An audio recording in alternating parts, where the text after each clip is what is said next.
Hi, Thrivers. Welcome back to Empowered Uncoupling, where we turn endings into new beginnings. This is the second video in our 8-part series called Divorce and Financial Guidance, where we walk you through the key steps to protect your financial future during and after divorce. I'm Tammy Wallensack, your divorce mortgage specialist, and today I'm going to walk you through one of the most misunderstood parts of qualifying for a mortgage after a divorce: how spousal or child support can help you qualify for a mortgage or why it sometimes doesn't.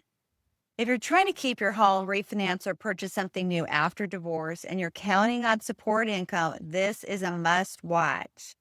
Don't forget to subscribe and hit the bell so you don't miss more tips on navigating divorce and real estate with clarity and confidence. So let's jump in. Understanding support income. This can be very confusing to a lot of people, including divorce attorneys. They do not understand this information, and it's your job to educate them so that you do not put any timelines in your settlement agreement that you cannot carry out. There's two common types of support in divorce. One is spousal support. Sometimes it's called alimony or maintenance, depending on what part of the country you're in, and child support, income that helps cover the cost of raising the kids. Both of these can be used to qualify for a mortgage, but only if certain criteria are met. Not all support is treated the same in the eyes of a lender. So let's talk about what lenders really need to see. What lenders are looking for, they want stability and consistency. To use support income to qualify for a mortgage, lenders need proof: a legal agreement or court order with terms and the amount, proof that you've received the support for at least 6 months. Some programs allow for only 3, but a conventional loan requires 6 months of receipt. Proof that you will continue receiving it for 36 months into the future. That's from the time that the loan closes. Support income needs to be consistent, documented, and predictable. We call this the 636 rule. It's just a really easy way that you can remember it. 636, 6 months of documented receipt and 36 more months of expected continuance. You'll need bank statements showing full deposits, a support order that spells out the terms and the duration, no missed payments or inconsistent transfers. And I'll explain to you what that means. A lot of times I see couples where the support is coming in, and maybe 1 month, the person that's paying the support says, "Hey, I bought this thing for the kids and you owe me $100. So let's use real numbers. Let's say that they're paying $1,000 a month on the 5th of the month as ordered. And then that month they say, well, instead of paying you $1,000, I'm going to pay you 900 because you owe me 100. Well, the clock would then start all over again. So you don't want that to happen. You want it to be paid as ordered, because as a lender, I'm going to look at your bank statements and see that it went into your account as the $1,000 of what was ordered. So in that particular case, what you want to do is you want to have them go ahead and pay you the $1,000 so that I can document it, and then you can Venmo them or Zelle them or whatever. You can send them the $100 back. That's a very common mistake. And the intent is there, but you would need to start the clock all over again if the $900 goes in your account instead of the 1,000. Underwriters want to see stability and consistency.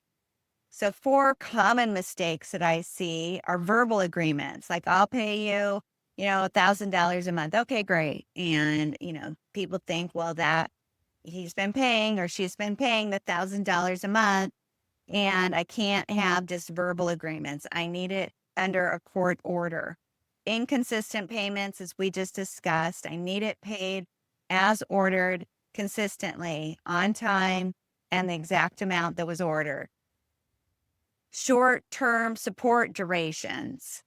Anything less than the 6 months of receipt and 36 months of continuance is not going to work. So if you're only going to be awarded, say, 24 months, that will not be counted as support income. Or undocumented cash, meaning they're just giving you cash money. You are not able to document that through a bank account. Support income must be properly structured and traceable. And that is really so that you can use it for qualified income. So using support income strategically is really what we're trying to accomplish. So let's say that you earn $2,500 a month from your job and you receive $2,000 a month in support, but you have $2,000 in monthly debts. With only your job income, your debt to income ratio is way too high for a lender. But with the additional support income, you may now qualify. So support income can really bridge the gap that's there as long as it meets lender requirements. Here's a couple of really smart strategies that you can use. Get a temporary support order if it's possible, if the divorce isn't final. That'll start that 6-month clock ticking.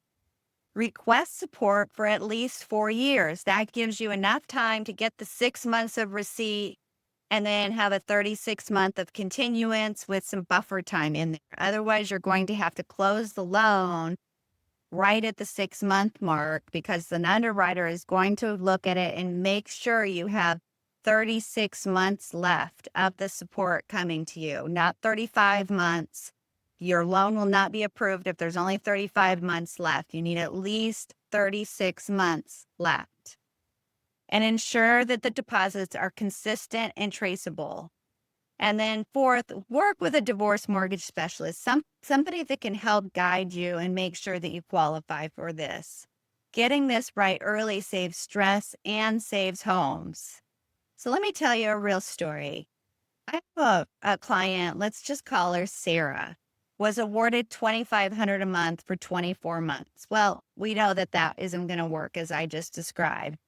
We worked with her attorney to get it extended to 36 months and added a temporary order for at least another 6 months. So we worked with them to extend that same pot of money, but we stretched it out because even though she was getting more money for less period of time, she still could qualify once we stretched it out.